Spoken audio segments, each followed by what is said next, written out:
a un programa más de la hora Anafinet, este día 14 de junio, a cargo de un servidor, José de Jesús Ceballos Caballero, presidente nacional de Anafinet. Los saludo desde Hermosillo, Sonora, donde estamos transmitiendo un agradecimiento a lo que es la programación de nuestra aula virtual durante el transcurso del día y muy especialmente pues, en esta hora a mi cargo. Un saludo, un agradecimiento, sobre todo a Santa, que está a cargo de los controles. Voy a saludar a los que están ahorita accesando a nuestra aula, para darles un saludo personal. Tenemos a Alberto Sandoval. ¿De dónde nos escuchas, Alberto? Creo que la semana pasada comentaste, no recuerdo ahorita exactamente. Aldo de Chiapas, Armando de Chiapas también, la contadora Army de Guadalajara, un saludo. Beatriz Hernández de San Luis Potosí, Carmen, ¿de dónde nos estás escuchando, Carmen? Carmen Espinosa de Ciudad de México, Claudio de Ciudad de México, Fernando de Isla Veracruz, Juan Norte de Veracruz, Gilberto Rojas de Medellín, Veracruz, Hugo de Guanajuato, José de Jalisco, Marcos de Yucatán, Margarita de Tamaulipas, Mari Carmen de Puebla, Alberto Sandoval, muy bien Alberto, de Tlalnepantla, México, un saludo. Mari Carmen de Puebla, Omar Rosas de Ciudad de México, Ramón de Alvarado, Veracruz, Rodolfo de Cuauhtémoc, Chihuahua, Silvio de Ensenada, Tania del DF. Un saludo a cada uno de ustedes y vamos a continuar con este seminario de impuestos sobre la renta de personas físicas que hemos estado analizando los últimos 5 programas. Este sería, si no mal recuerdo, el 6º programa dentro de este seminario. Saludos, Ramón, y a Rodolfo Flores, que se reportan aquí por el chat de texto. Como les comentaba, bueno, continuamos con lo que es el análisis del título de personas físicas dentro de la ley de impuestos sobre la renta. Ya hemos visto 5 programas anteriores. Ahorita lo que continúa es analizar el tema del RIF. Considero que el RIF nos llevará unos 3, máximo 4 programas para analizarlo, comentarlo entre los que estamos aquí presentes, retroalimentarnos y a lo mejor salir de algunas dudas que podamos tener y compartir comentarios que nos enriquezcan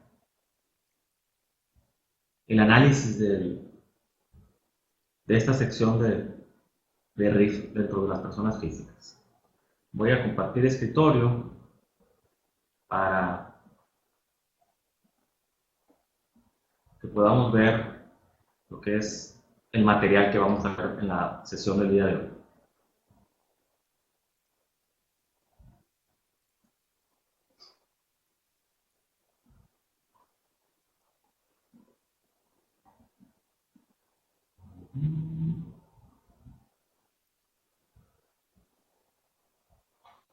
Muy bien.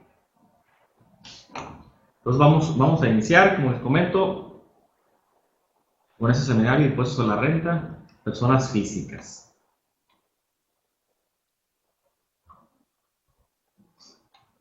Van a estar los datos de un servidor, para aquellos que no me conozcan, José de Jesús Ceballos Caballero, soy presidente nacional de Anafinet, estoy a sus órdenes en Hermosillo, Sonora. Y vamos a ver lo que es la sección segunda del correspondiente a lo que es el régimen de incorporación fiscal, el denominado RIF. Aquí tenemos ahorita en la pantalla lo que es la portada de la 3ª edición del Manual de Régimen de Incorporación Fiscal, editado por Anafinet y elaborado en coautoría de 10 socios de la Asociación Nacional de Fiscalistas, que entre los cuales me honro de estar entre ellos como coautor de este manual, de este libro, en el que ya teníamos la 3ª edición. La primera edición la hicimos en el 2014, posteriormente hicimos una edición en el 2015 y esta es la edición 2016, actualizada con todo lo que ha salido al día de hoy con RIF. Y algo muy particular de este manual, de esta edición, es que el prólogo lo escribió, nos hizo el favor de escribirlo Sofía Macías. A lo mejor algunos de ustedes la han de conocer, una exitosa bloguera y en Twitter tiene un libro que se le llamado Pequeño Cerdo Capitalista. Ahí podemos ver en la pantalla lo que es su página de internet, que es www.pequeñocerdocapitalista.com, y su Twitter, @pecerdocap, que es Pequeño Cerdo Capitalista. Ella es una especialista en finanzas personales, escribe sobre ese tema, y consideramos entre todos los autores que ella estaba pues muy adecuada para hacer el prólogo, considerando que pues algo que impacta fuerte en las finanzas personales es el pago de impuestos, y que en caso de que no tengamos un control debido, pues esto nos puede generar un quebranto financiero importante.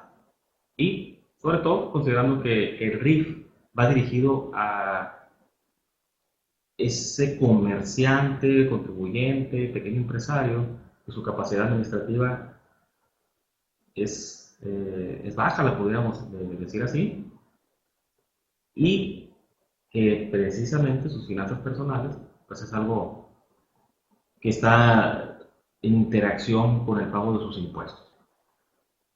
Entonces ahí tenemos lo que es el manual. Los coautores del libro, como les digo, los que me honro de estar entre ellos, son puros socios de Anafinet, entre ellos Octavio Ávila Chaurán, nuestro vicepresidente, que se encuentra en Guadalajara, Jalisco; Gabriela Aranda Zamacona, dentro del Comité de Seguridad Social, que él se encuentra en Veracruz; Tomás Cisneros Medina, en Querétaro; Julio César Cortés Molina, en Martínez de la Torre, Veracruz; Francisco Gámez Ponce, en Los Mochis, Sinaloa; Gerardo Rivera López, en Tamaulipas; un servidor, aquí en Hermosillo, Sonora; maestro José Luis Vidal Martínez, en Monterrey; Juan Carlos Gómez Sánchez, coordinador de representaciones Anafinet, que se encuentra en Ciudad Valles, San Luis Potosí; y José Javier Rodríguez, quien también se encuentra en Guadalajara, Jalisco.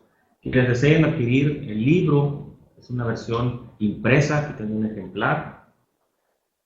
Es una versión impresa de esta versión 2016, con pantalla.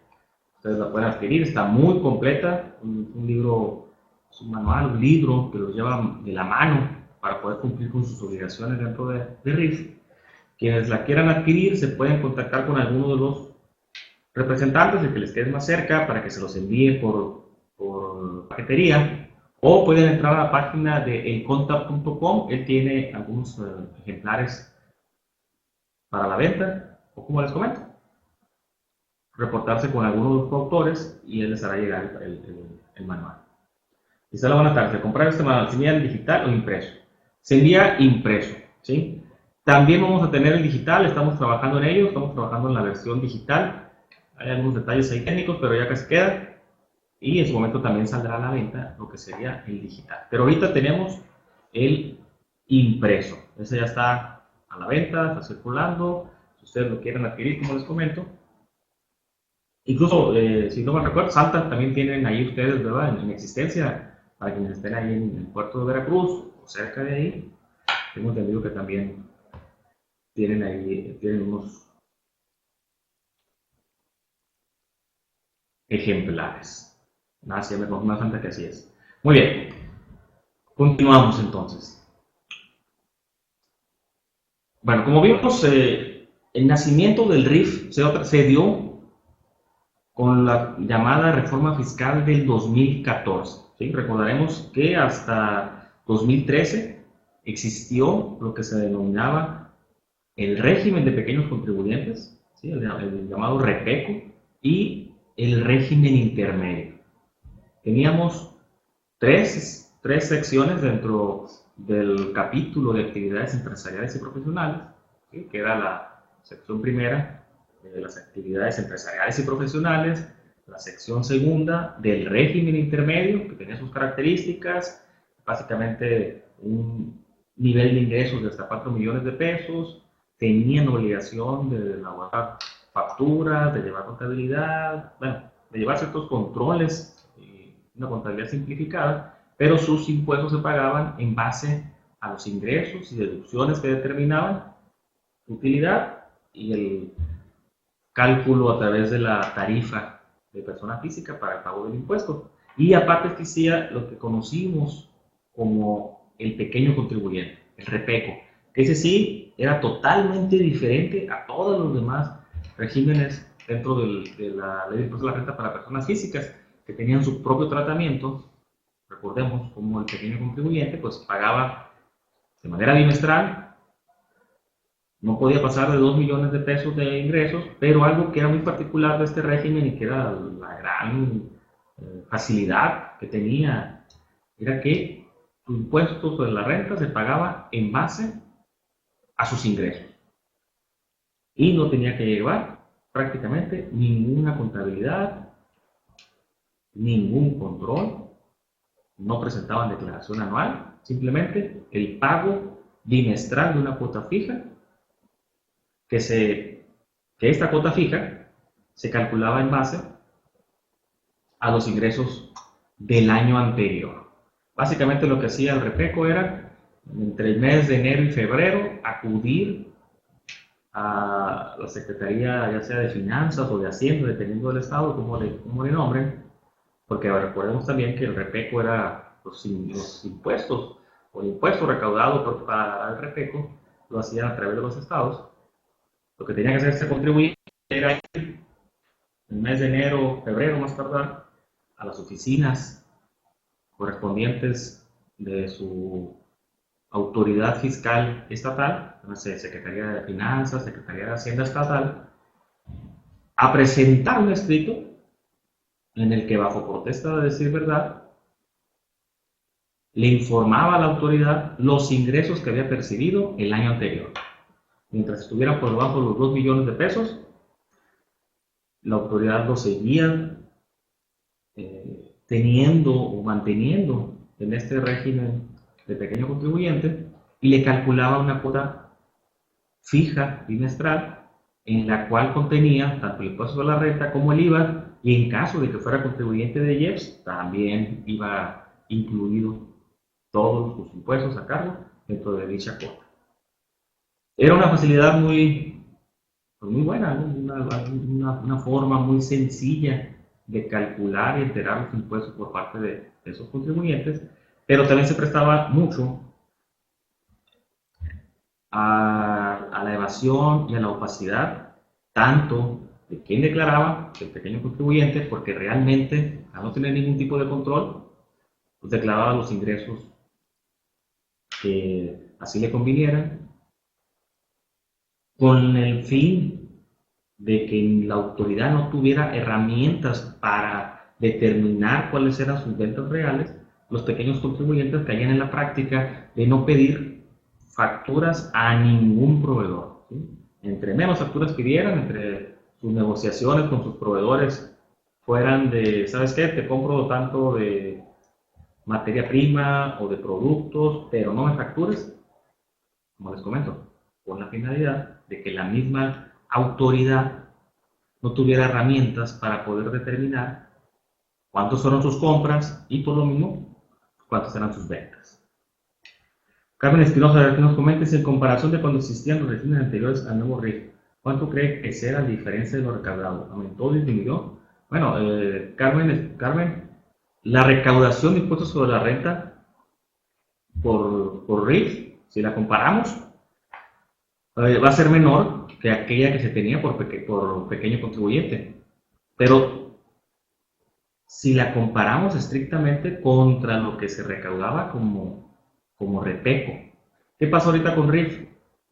La autoridad nos dice que tiene una buena recaudación por RIF, que tiene una buena base de contribuyentes dentro de RIF, pero debemos recordar que entre los RIF que tiene ahorita la autoridad, además de que les hace una exención de impuestos, que ahorita está en el 90% de impuestos sobre la renta, y que durante 2014 y 2015 no pagaron ningún RIF, no pagó ni un peso por impuestos sobre la renta.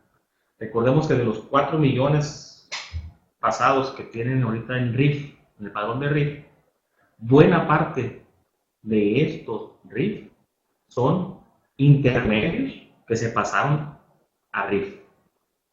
Es decir, contribuyentes que ya estaban tributando de una manera normal, se pudiera decir, de una manera con controles y con un pago de impuesto al 100%, que pasaron de intermedio, se pasaron a RIF, porque así se les permitió. También hubo de actividades empresariales y profesionales que aprovecharon que hubo la ventana para poderse pasar a RIF y lo hicieron.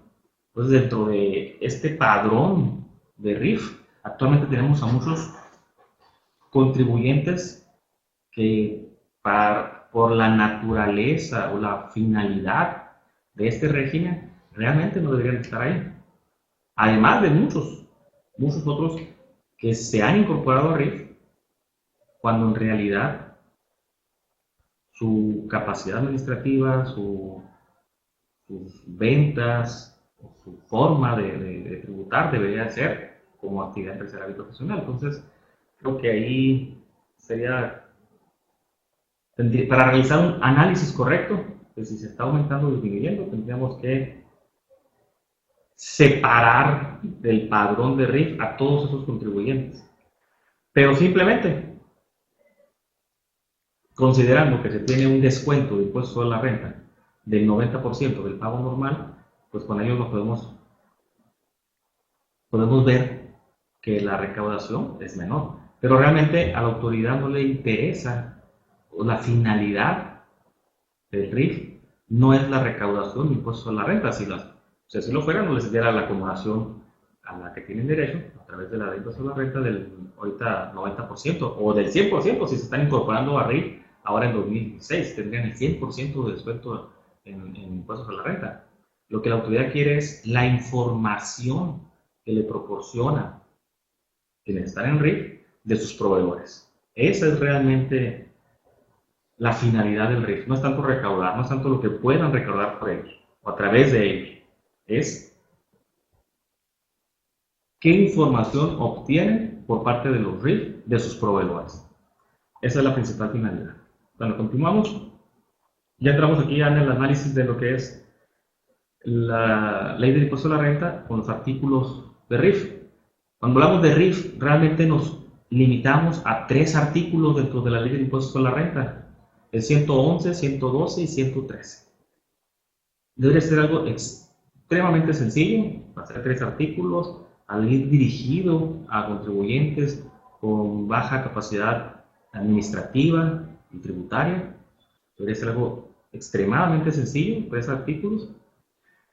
Incluso la autoridad así lo promocionó cuando se llevó a cabo la reforma de 2014, cuando se dio a conocer este nuevo régimen. La autoridad, como lo daba a conocer y hacía énfasis en ello, era que no se necesitaba un contador para estar en RIF, que el contribuyente ya iba a quitarse la carga de tener un contador, de estar pagando los honorarios del contador, porque iba a ser tan sencillo que solo el contribuyente, por sí solo, iba a poder cumplir con sus obligaciones fiscales. Fue algo que se discutió mucho, la verdad, esto que decía la autoridad de que no se requiere un contador para RIF, a través del tiempo que lleva este régimen, y podemos decir que es cierto, no se necesita un contador para RIF, ¿sí? Se necesitan 2, a veces hasta 3 contadores para poder llevar un RIF. Necesitamos tener un contador que esté viendo los ingresos, otro que sepa de informática, que sepa de Java o Java, como quieran nombrar, que esté facturando, etc. Además de estos 3 artículos que tiene la ley de la renta, vemos que tiene un sinfín de reglas, han salido decretos, vuelven a salir reglas. Así que, pues efectivamente la autoridad tenía razón, no se necesita un contador para llevar RIF, se necesitan 2 y a veces hasta 3 contadores para llevar un RIF. No, para que se den una idea, en el caso del libro, del manual del régimen de incorporación fiscal editado por Anafinet, fuimos 10 coautores los que colaboramos para crear el libro. Así que ya se pueden dar una idea con ello. Bueno, vamos a iniciar con el artículo 111. ¿Quiénes son sujetos de RIF? Bueno, nos dice este artículo que las personas físicas que realicen únicamente actividades empresariales. Y fíjense, la redacción, como está redactado este párrafo, esta parte del párrafo, esta oración. Personas físicas que realicen únicamente actividades empresariales. Esta redacción es la que llevó toda la controversia de que para estar en RIF no podíamos estar en ningún otro régimen de persona física. Recordarán cómo al inicio del RIF, en enero de 2014, se dio una controversia en el sentido de que muchos contribuyentes que estaban como repeco, como pequeño contribuyente, el 1 de enero de 2014 se dieron cuenta que la autoridad los clasificó como actividad empresarial en lugar de mandarlos a RIF. ¿Por qué? Porque tenían alguna otra actividad y la clásica o la más común era la de salarios. Estoy como trabajador, pero aparte tengo un negocio, un pequeño negocio ahí en mi casa, a lo mejor en las tardes vendo tacos o tengo una miscelánea, una papelería con ventas ahí de mostrador, una carreta de churros o qué sé yo, y lo hacía a través de Repeco para cumplir como buen ciudadano con mis impuestos, pero adicional a ello, pues tenía mi trabajo, pero como no alcanza el sueldo, pues tenía esa otra actividad a través de Repeco. Bueno, ¿qué sucede el día 1 de enero de 2014? La autoridad pasa a todo este tipo de personas de pequeño contribuyente a actividad empresarial. Y empezaba a haber toda esta discusión que vimos los primeros días del año, porque incluso estamos hablando de trabajadores en activo que tienen un trabajo y adicional a ello tenían un puesto, un negocio a través de pequeño contribuyente. Pero también existe una gran cantidad de personas que son pensionados, ¿sí? Ya son personas mayores, personas de la tercera edad, que tienen una pensión mínima, que tienen, por lo tanto, la obligación o la actividad de sueldos y salarios para estar recibiendo esa pensión, que adicional a ello tenían un abarrotes, una tiendita de la esquina para completar para el gasto, lo hacían a través de Repeco, pero con este cambio, con este RIF, lo que sucedió fue que el 1 de enero de 2014 los pasan a actividades empresariales y profesionales. Y adicional a otros regímenes en los que también se hizo lo mismo, pero creo que lo más sentido o lo más complicado fue para todos los trabajadores y pensionados que ya no les permitieron estar en RIF, que los sacaron de pequeño contribuyente. ¿Y por qué? Por esta redacción, porque dice que realicen únicamente actividades empresariales. La redacción del Repeco era diferente, decía personas físicas que realicen actividades empresariales únicamente con operaciones con público en general. Esa era la variante que tenía el pequeño contribuyente, ¿sí? Y en la redacción sobre todo. Ahí decía que realicen actividades empresariales, no tenía lo de únicamente actividades empresariales en la redacción de Repeco, sino que realicen actividades empresariales únicamente con público en general. Pero con esa redacción te permitía tener la actividad de sueldos y salarios, que era la más común, y adicional a ello el Repeco. Estos problemas de otras actividades ya fueron resueltos, se resolvieron a través de 2014, primero con reglas, posteriormente ya se incorporan a la ley, donde ya se permite la convivencia del RIF con por lo menos 3 actividades adicionales, que es la de sueldos, la de arrendamiento y la de intereses. Vamos a ver cómo ya esto está incorporado en la ley. Pero al principio, como les digo, han de recordar que fue una controversia muy fuerte. Y esto es la razón, esta redacción, que realicen únicamente actividades empresariales. Y continúa el párrafo, enajenen bienes o presten servicios por los que no se requiera para su realización título profesional. Ahí es otra controversia que hay en algunas actividades, que si pueden o no pueden estar dentro de RIF. Aquí nos dicen, bueno, como contador, ¿puedo estar en RIF? ¿Puedo prestar mis servicios a través de RIF? Pues depende qué servicios contables estés prestando, ¿verdad? Si vas a dictaminar, si vas a firmar estados financieros, pues no podrías estar en RIF, porque para ello se requiere título profesional. Pero si vas a prestar simplemente el procesamiento de información, ¿sí? Y que ahorita con algunos sistemas de contabilidad electrónica ni la captura se requiere, pues posiblemente ahí sí pudieras hacerlo a través de RIF, ¿verdad? ¿Quién determina si se requiere o no título profesional para realizar alguna actividad? Bueno, cada estado tiene una ley de profesiones y en ella deberán de buscar ustedes, en caso de tener una duda, cuáles son las profesiones que requieren título profesional para poder ejercerlas.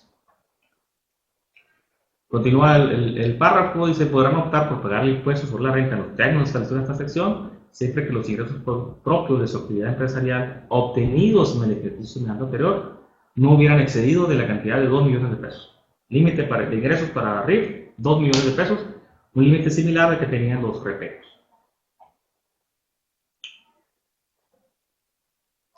Continuamos con el párrafo, con el artículo 111.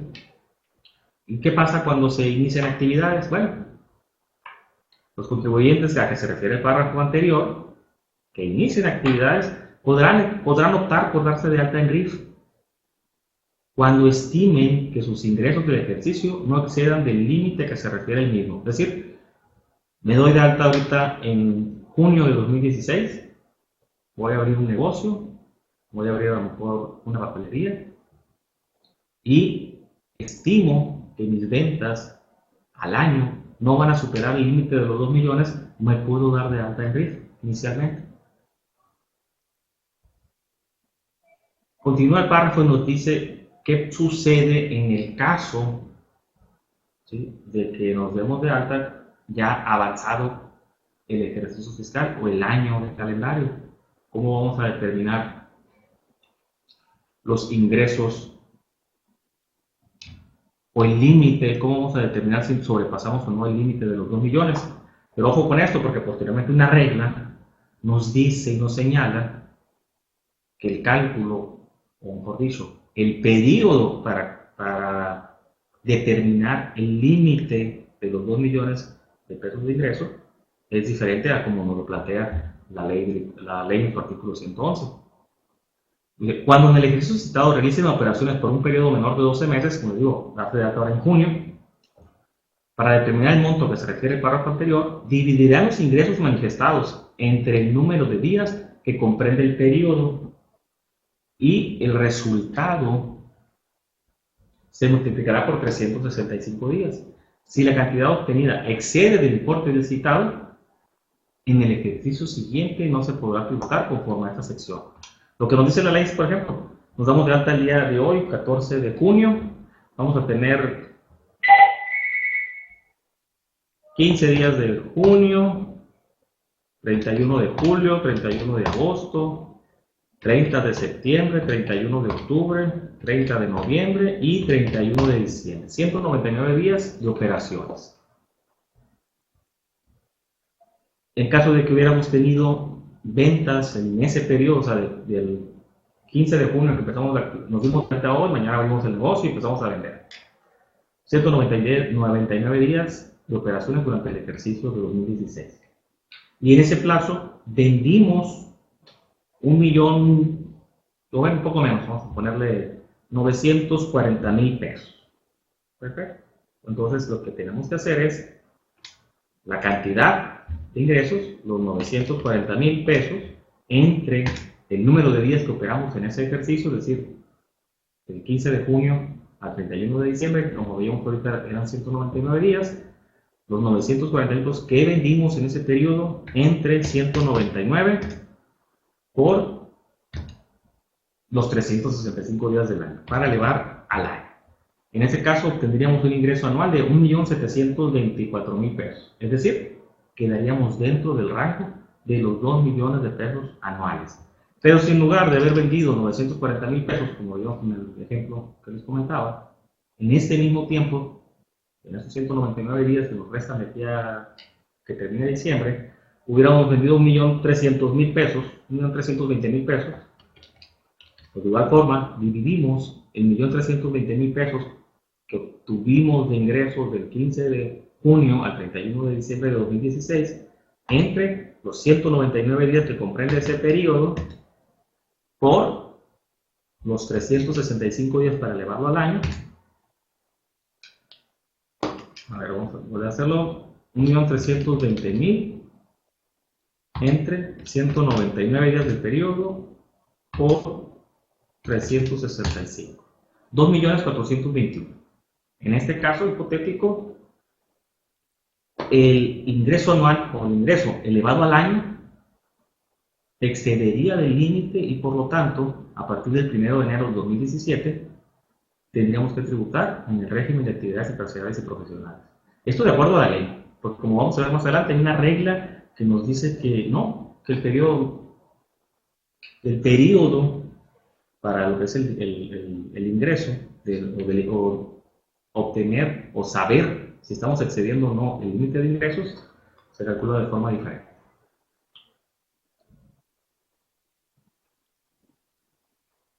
Y esa es la regla que les comento. Tenemos la que tenemos ahorita en pantalla, a 3.13.3. Cómputo del plazo de permanencia en el RIF. Para los efectos de lo expuesto en el título 4, sección 2, capítulo 2, sección 2 de la ley de ISR y del artículo 23, fracción 2, inciso A, segundo párrafo de la ley de ingresos, ¿sí? Recordarán que, y lo vamos a ver más adelante, la ley de ingresos nos da un estímulo para aquellos contribuyentes en RIF que tienen ventas con público en general. Dice, el plazo de permanencia en el aludido régimen, así como el de aplicación de las tablas que contienen los porcentajes de reducción de contribuciones a que se refieren dichos ordenamientos legales, se computará por año de tributación en dicho régimen. ¿Y cómo se entiende que es este año de tributación? Vemos el siguiente párrafo. Cada periodo de 12 meses consecutivos comprendido entre la fecha en que el contribuyente se dio de alta en el RFC para tributar en RIF y el mismo día del siguiente año de calendario. Es decir, que en el caso que les estoy comentando, en lugar de elevar los ingresos al año, cerrar al 31 de diciembre de 2016, considerar los ingresos obtenidos del 15 de junio al 31 de diciembre de 2016, dividirlos entre el número de días transcurridos en ese periodo, que digamos que eran de 199, y al resultado multiplicarlo por 365 para elevar el ingreso al año y ver si excedimos o no el límite de ingresos.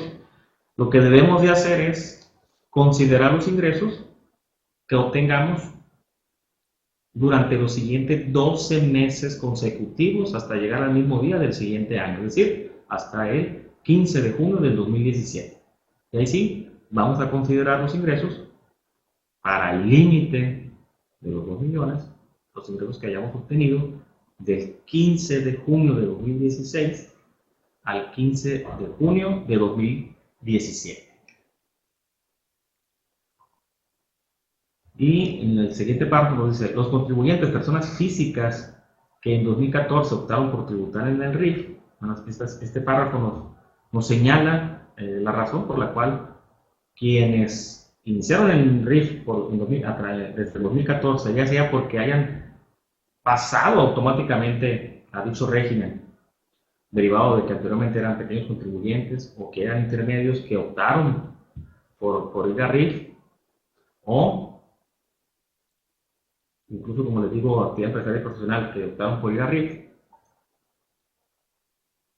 para ellos, o que se dieron de alta en RIF, porque quisieron entrar a la formalidad, se dieron de alta en 2014, para ellos el 2014 y el 2015 se consideró como el primer año de tributación y por lo tanto se les aplicó el 100% de reducción de impuestos sobre la renta en esos 2 años. Por lo que para esos contribuyentes el 2016 se considera su segundo año. Para efectos de las tablas, con la aplicación de las reducciones a que tiene derecho el RIF, 2016 se considera su segundo año, aun y cuando estén dados de alta desde 2014 o tributando en RIF desde 2014.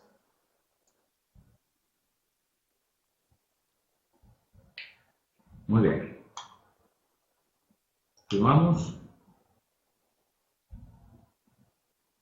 En este párrafo nos señala que se puede tributar a través de copropiedad y estar en RIF, es decir, lo que es la copropiedad, lo que conocemos como la copropiedad empresarial, donde dos o más personas físicas se asocian, o realizan a través de una copropiedad empresarial un negocio. ¿Cuál es la limitante que les impone?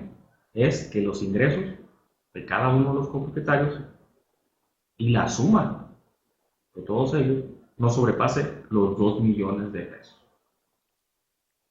Y le agregaron, a diferencia de lo que existía en la redacción del 2000 hasta el 2015, le agregaron lo último que viene aquí a partir del último punto y seguido, porque anteriormente no especificaba que se debía nombrar a un representante común, que es quien cumple por todos los demás propietarios con las obligaciones fiscales. Ya se lo agregaron a partir de 2016 y ya podemos leer en este párrafo que dice: los contribuyentes que opten por lo dispuesto en este párrafo podrán nombrar a uno de los copropietarios como representante común para que a nombre de los copropietarios sea el encargado de cumplir con las obligaciones establecidas en esta sección.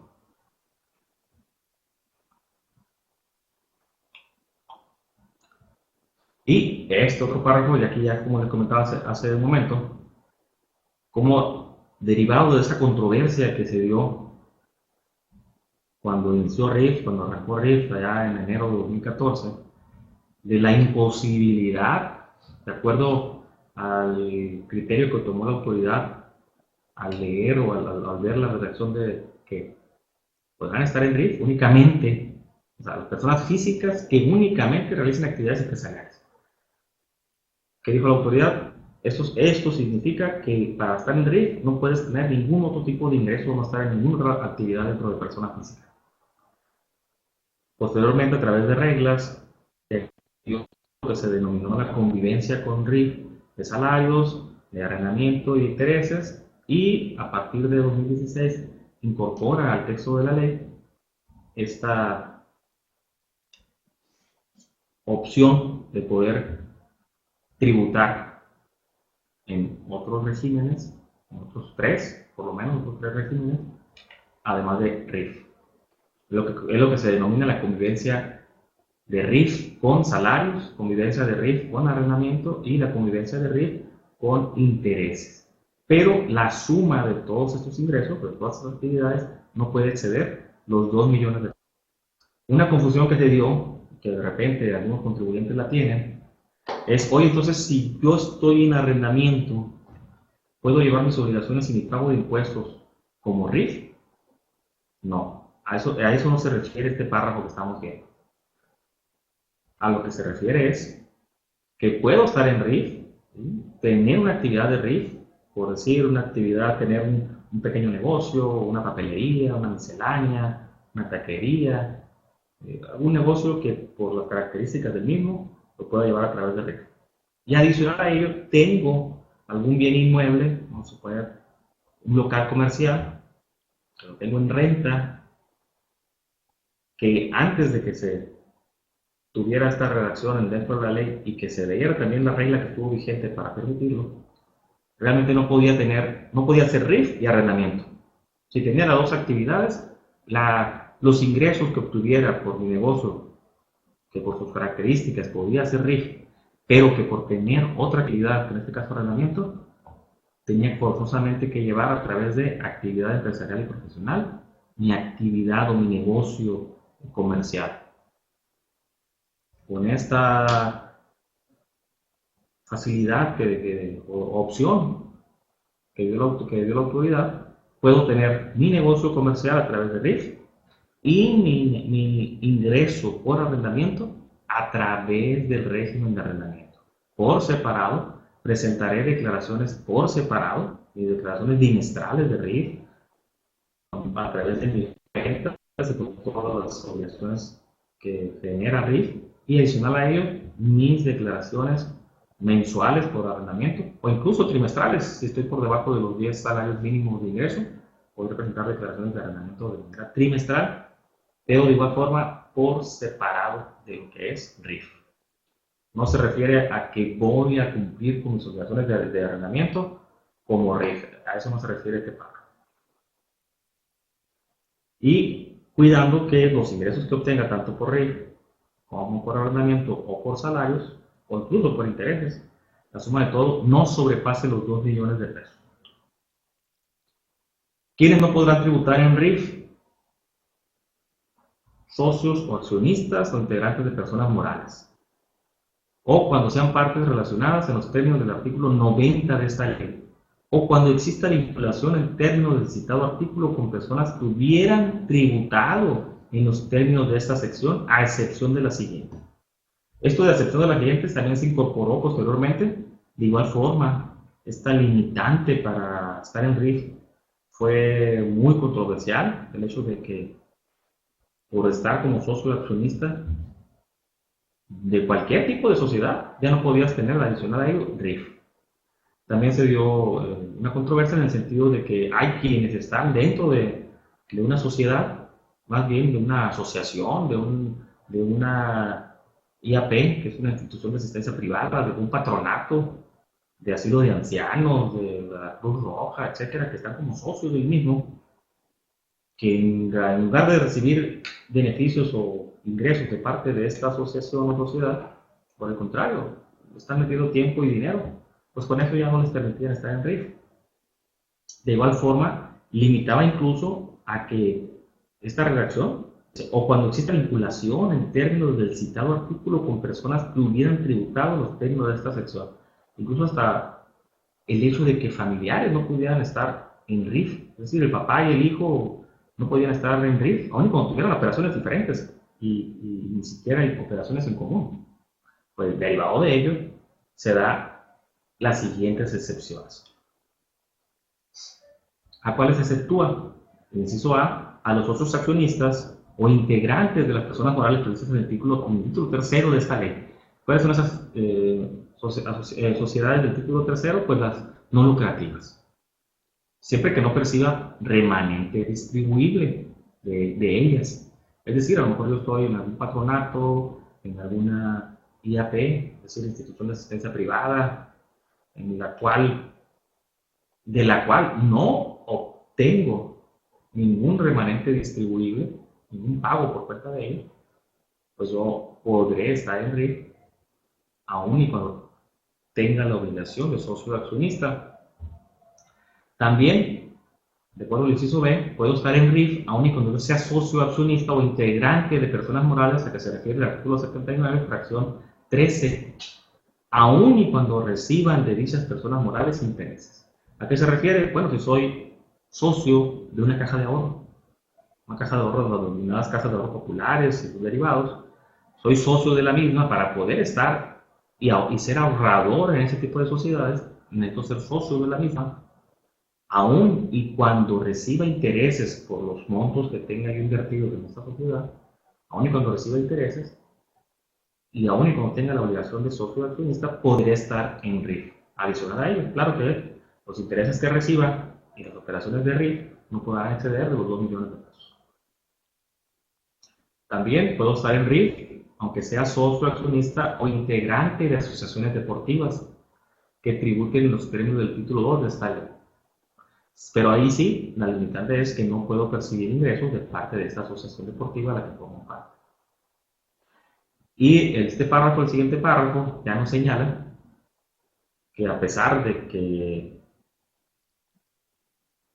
la familia, ya sea cónyuges o quienes tengan parentesco en los términos de la legislación civil, pueden tributar en RIF, cada uno de ellos, siempre que no exista una relación comercial o influencia de negocio que derive en algún beneficio económico. Es decir, que prácticamente los cónyuges o los padres y los hijos pueden tributar en RIF, cada uno de ellos, siempre y cuando no tengan una relación comercial o influencia de negocio que derive en algún beneficio económico. Prácticamente les impide tener operaciones entre ellos, o si llegaran a tener operaciones entre ellos mismos, esta no deberá de darles o derivar en algún beneficio económico.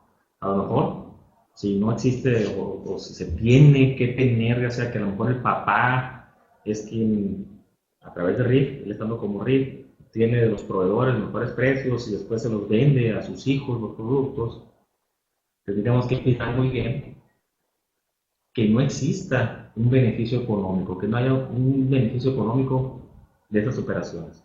Lo ideal sería ni siquiera tener operaciones entre este tipo de familiares. Eso sería lo ideal para no tener ningún problema con la autoridad posteriormente de que nos quiera aplicar este párrafo que estamos leyendo y que nos diga que las operaciones que están teniendo entre esos familia o cónyuges, que ambos son RIF, están teniendo un beneficio económico, por lo tanto, dichas operaciones, o mejor dicho, esos contribuyentes no deberían estar tributando como RIF. Y hay que tener bastante cuidado con este tipo de operaciones entre familiares.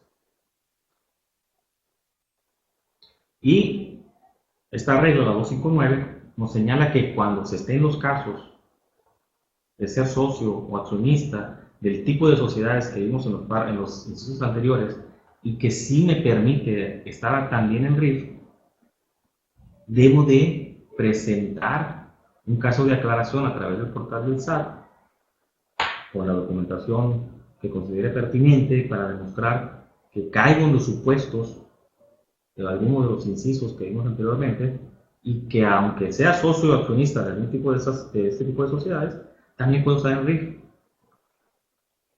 Y ya aquí el último párrafo, los últimos dos renglones de esta regla nos dice: dicho caso de aclaración deberá presentarse a más tardar el último día del mes de febrero de 2016.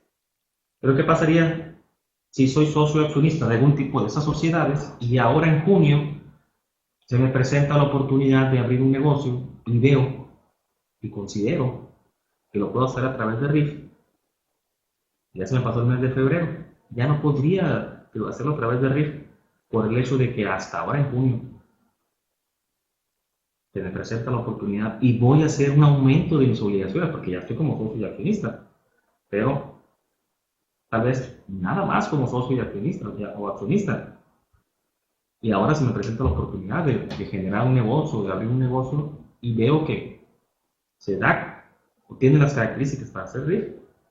Considero lo personal que podría todas, aún a pesar de esta fecha, presentar el aviso para optar como RIF, siendo socio, aún siendo socio accionista del tipo de sociedades que sí me permite la convivencia con RIF. Creo que los últimos dos renglones, se refiere más bien a aquellos contribuyentes que tienen obligación de socio accionista y que ya vienen desde el año pasado, 2015, tienen la obligación o ya están realizando operaciones a través de actividades empresariales y profesionales, porque durante el 2015 no tuvieron oportunidad de haberlo hecho como RIF por ser socios o accionistas o por haber tenido la obligación de socio y accionista. Y para ellos, considero lo personal que les aplica o les aplicó, porque ya pasó el plazo, de haber presentado el aviso hasta febrero del 2016. Muy bien. Por el momento lo vamos a dejar hasta aquí. Hasta aquí terminaríamos con el día de hoy, con lo que es esta parte del seminario de impuestos a la renta de personas físicas, como estamos viendo ahorita de RIF. Lo vamos a dejar hasta aquí. Vamos a continuar el próximo martes. Estamos viendo lo que es RIF. Como les decía en principio, considero que en 3 o 4 programas abarcaremos todo el tema de RIF, todo el capítulo de RIF. Estoy a sus órdenes. Les agradezco a todos los que estuvieron aquí presentes durante este programa de la hora Nafiner de este 14 de junio. Un servidor, José Jesús Ceballos Caballero, quedo a la orden como presidente de Nafiner. En mi carácter de presidente, invito a quienes están ahorita accesando al aula fiscal y a quienes posteriormente vean la grabación de este programa a que se incorporen a nuestra agrupación, se afilien, se acerquen al representante de su zona, ya sea de su localidad, de su estado. Pueden hacerlo a través de Santa, a quien le agradezco estar atenta de la aula Nafiner todos los días y especialmente en la hora Nafiner. Se pueden acercar con ella, se pueden acercar con los representantes estatales, locales, con los síndicos, con nuestra vocal de membresía, Angélica Mata, algunos de ustedes la han de conocer, porque ella tiene un programa dentro del aula virtual todas las semanas. Se pueden acercar con ella es la vocal de membresía. Se pueden acercar con un servidor si tienen interés en afiliarse a nuestra agrupación.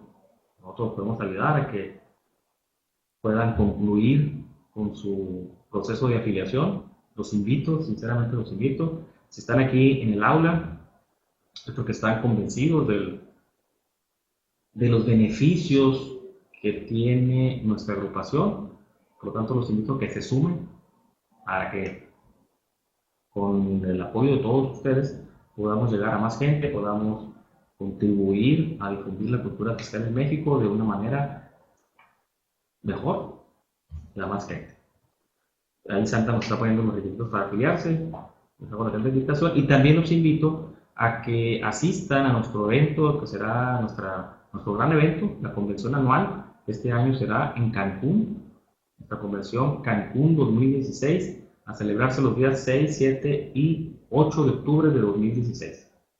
Los invito a que asistan, pueden revisar en nuestra página Anafinet los detalles de la misma, pero como les digo, básicamente 6, aparte de esas fechas, 6, 7 y 8 de octubre, Cancún, un evento de alto nivel, con conferencias como les digo, del más alto nivel, con conferencistas reconocidos a nivel nacional e internacional, eventos sociales, eventos de convivencia, donde van a convivir y establecer lazos de amistad y de camaradería con socios de todo el país. Los invito, gracias aquí a quienes están reportando por el chat de texto, Alberto Sandoval, Rodolfo, Hugo, Carmen, Chuyitas, mi paisana de Ciudad Obregón. Un saludo a cada uno de ustedes y nos vemos el próximo martes en otro programa más de La Hora Matinera. Muchas gracias por estar presentes. Hasta luego. Muchas gracias, Santa, te agradezco como siempre.